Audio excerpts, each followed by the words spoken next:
Hello student, welcome to learn with Pankaj official के एक नए वीडियो में। तो आज की इस वीडियो में हम देखने वाले हैं आपका क्लास 10th के लिए मोस्ट इम्पॉर्टेंट है अलंकार। आपका अलंकार बोर्ड पेपर में हर साल पूछा जाता है। तो आज की इस वीडियो में मैं आपको पूरा अलंकार पढ़ा दूंगा एंड बोर्ड पेपर में जरूर आएगा। आपका यह बोर्ड पेपर में जरूर आएगा, 101% है आपका कि यह बोर्ड पेपर में आएगा। तो इस वीडियो को पूरा एंड तक जरूर आप देखना। तो आपका मोस्ट इम्पॉर्टेंट आज का यह वीडियो मोस्ट इम्पॉर्टेंट, आप इसे एंड तक पूरा जरूर देखना। तो चलिए स्टार्ट करते हैं आज की इस वीडियो को।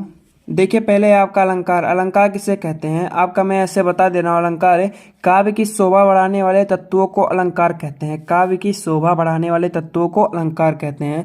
पहला आपका उपमा अलंकार। उपमा अलंकार जहाँ किसी वस्तु या व्यक्ति की किसी अन्य वस्तु या व्यक्ति से समान गुणधर्म के आधार पर तुलना की जाए या समानता बताई जाए, वहाँ उपमा अलंकार होता है। वह उपमा अलंकार होता है जहाँ किसी व्यक्ति या वस्तु की किसी अन्य व्यक्ति या वस्तु से समान गुणधर्म में तुलना की जाए या समानता बताई जाए, तो वह आपका उपमा अलंकार होता है।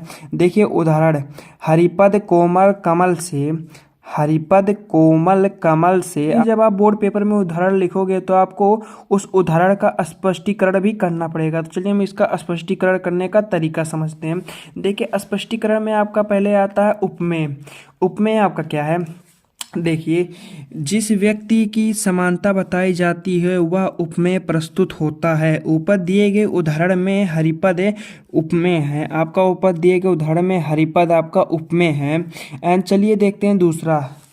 खा में आपका है आपका दूसरा उपमान। उपमान किसे कहते हैं? जिस वस्तु में समानता की जाती है वह वस्तु उपमान अप्रस्तुत कहलाती है। ऊपर दिए गए उदाहरण में कमल उपमान है। आपका पहला उपमेय है हरिपद एंड दूसरा उपमान है। एंड चलिए तीसरा देखते हैं। तीसरा है आपका वाचक। वाचक किसे कहते हैं? समानता अथवा पहचान को व्यक्त करने वाले शब्द वाचक कहलाते हैं। जब समानता बताई जाती है या पहचान को जो शब्द व्यक्त करते हैं उसे वाचक कहते हैं। ऊपर दिए गए उदाहरण में से शब्द वाचक है। आपका से, हरिपद कोमल कमल से। देखिए यहाँ पर आपका उदाहरण है हरिपद कोमल कमल से। आपका से वाचक है। एंड चलिए देखते हैं घा। घा में आपका क्या है? साधारण धर्म। एंड ये है आपका घा। घा में है आपका साधारण धर्म।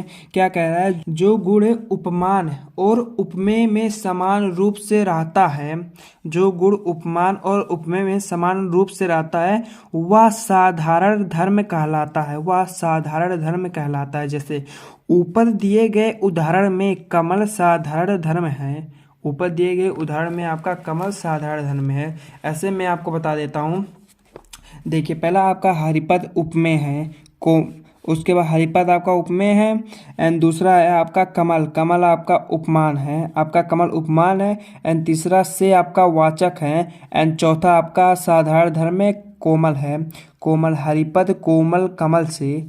हरिपद कोमल कमल से आपका इसमें कोमल आपका वाचक है। चलिए देखते हैं दूसरा अलंकार। देखिए आपका दूसरा क्या है? दूसरा है आपका रूपक अलंकार। तो चलिए देखते हैं रूपक अलंकार। देखिए रूपक अलंकार में है कि जहां उपमेय में उपमान का भेद रहित आरोप किया जाता है, अर्थात उपमेय प्रस्तुत और उपमान अप्रस्तुत में विभिन्नता प्रकट की जाती है, वहां रूपक अलंकार कहलाता है। उदाहरण क्या है कि मुख चंद तुम्हारा देख सखो। मुख चंद तुम्हारा देख सखो, मन सागर मेरा लहराते। आइए इसका स्पष्टीकरण करते हैं। तो देखिए स्पष्टीकरण में क्या है, मैं आपको बहुत शॉर्ट में कर देता हूँ। आपको उतना बड़ा लिखना नहीं है, वो तो आपको समझने के लिए मैंने आपको इतना बड़ा लिखवाया था। इसमें देखिए स्पष्टीकरण आपको बोर्ड पेपर में ऐसे लिखना है, ना कि वैसे लिखना है। तो आपको देखिए जहाँ देखिए कैसे कह रहा है, यहाँ मुख है, यहाँ आपका मुख है, यहाँ पर आपका जो मुख है वो उपमेय है। और में चंद्र आपका उपमान है। का तथा मन उपमेय, आपका मन उपमेय में सागर है उपमान है। समझिएगा, उपमान का भेद न करके एक रूपता बताई गई है, अतः रूपक अलंकार है।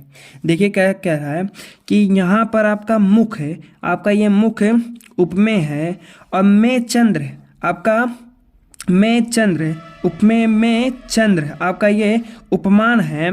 का तथा मन, मन आपका यहाँ देखिए, मन आपका उपमेय में सागर, आपका सागर में उपमान का भेद न करके रूपता बताई गई है, अतः रूपक अलंकार है।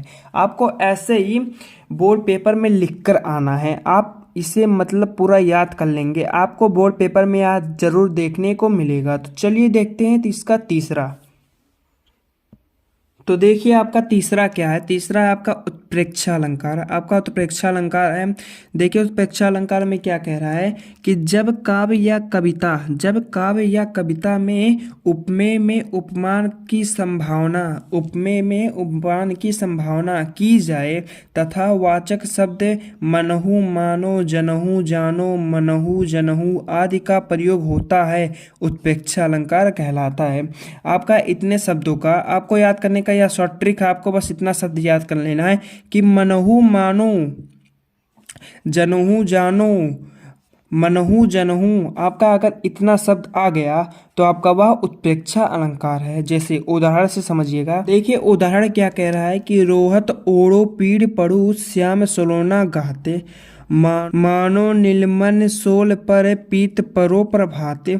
आपका यह उदाहरण है। चलिए इसका स्पष्टीकरण करते हैं। तो स्पष्टीकरण करने के लिए देखिए कैसे करना है।